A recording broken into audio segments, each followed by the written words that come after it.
የሰውዳ እየበላን አገር ለማስቀጠል አይቻልም።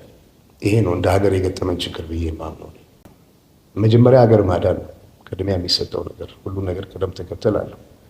የመጀመሪያው ምንድነው? ኢትዮጵያዊነትን ማዳን ያስፈልጋል። ኢትዮጵያዊነት ካልዳነ ማንም የሚኖርበት ሀገር አይፈጠርም እዚህ ቦታ ላይ። ስለዚህ ኢኮኖሚያዊ ለውጥ ሊመጣ የሚያስፈልገው ነገር ለማድረግም ህዝብ መተባበር አለበት። ወጣቶች መንገድ የሚያሳያቸው ይፈልጋል እና የሚያሳዝን ትውልድ ነው። የዛ ትውልድ አካል ስለሆንን ነው በዚህ አይነት ጉዳይ ላይ እንድናተኮር ግድ ይሆናል።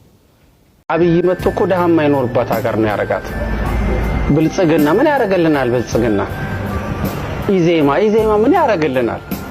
ሰዓት በላ ኢዜማ አለ እንዴ? ሰዓት በላ ብልጽግና አለ እንዴ? አንዲው እንዲያልከኝ መቆጥ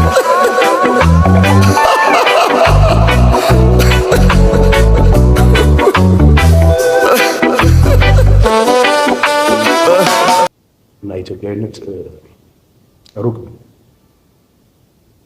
እና የሁላችን ኑሮ መሻሻል አለበት።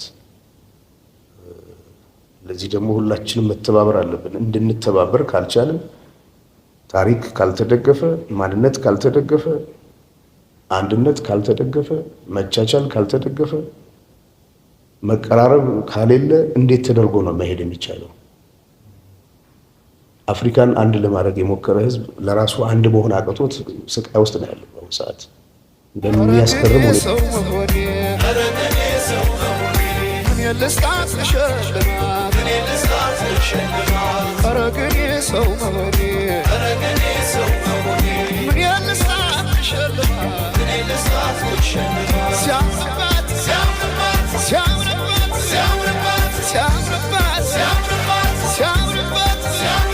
يشمعات